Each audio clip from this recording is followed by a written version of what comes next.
શું તમે પણ સ્પર્ધાત્મક પરીક્ષાની તૈયારી કરી રહ્યા છો? તમારું પણ સપનું છે કે તમે પણ સરકારી નોકરી કરો? તો આ સમાચાર તમારા માટે છે, કારણ કે હવે ગુજરાત સરકાર છે એક સાથે 5,000 જેટલા પદોની ભરતી કરે છે. નમસ્કાર, ગુજરાત BS9 TV ન્યૂઝમાં આપની સાથે હું છું ભગવતી વિશાવડિયા.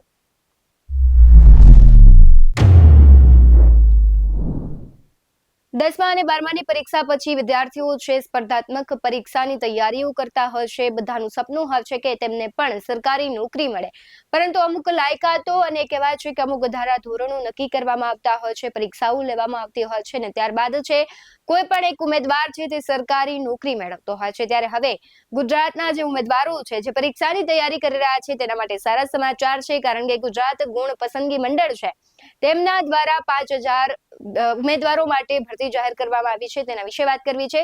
સૌથી પહેલા વાત કરીએ તો કે સરકારી નોકરીનું જે સપનું છે હવે સાકાર થવાનું છે, કારણ કે GSSSB દ્વારા 5,370 જગ્યાઓ પર મેગા ભરતી કરવામાં આવશે. કલેક્ટર કચેરીના ક્લાર્કથી લઈને અધિક્ષક સુધીની જગ્યાઓ જાહેર કરાય છે. સીસી પરીક્ષાનો નવો અધ્યાય શરૂ થશે, કારણ કે 12 પાસને બદલે હવે સ્નાતક ઉમેદવારો જ છે આ બધી જે પરીક્ષાઓ છે તે આપી શકશે. વિગતવાર વાત કરીએ તો ગુજરાતના લાખો યુવાનો છે જેની આતુરતાથી રાહ જોઈ રહ્યા હતા તે ભરતીની આખરે જાહેરાત થઈ ગઈ છે.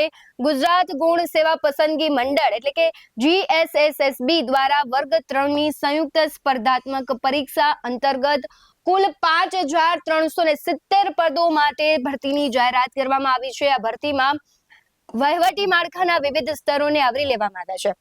તેની લાયકાતની વાત કરીએ તો આ ભરતીમાં સૌથી મોટો ફેરફાર શૈક્ષણિક લાયકાતનો થયો છે. જે 12 પાસ થતા ઉમેદવારો તે હવે આ પરીક્ષા નહીં આપી શકે, કારણ કે લઘુત્તમ લાયકાત છે સ્નાતક ફરજિયાત કરવામાં આવી છે. સામાન્ય વર્ગના ઉમેદવારો 5 વર્ષની અને અનામત વર્ગને નિયમ અનુસાર છૂટછાટ આપવાની સ્પષ્ટતા કરાઈ છે.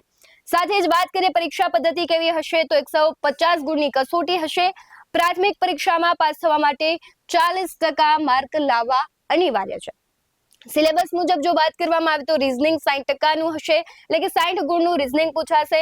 ક્વોન્ટ 30 ગુણ પર હશે. વિશેષ ભાર મૂકવામાં આવ્યો છે. ત્યારે ઉપરાંત અંગ્રેજી અને ગુજરાતી અને જનરલ અવેરનેસના વિષયોનો પણ સમાવેશ કરવામાં આવ્યો છે. વિશેષ વાત તો એ છે કે મુખ્ય પરીક્ષા પણ MCQ આધારિત જ રહેશે.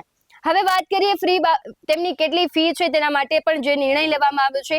દરેક ઉમેદવારે ફી ભરવી ફરજિયાત છે.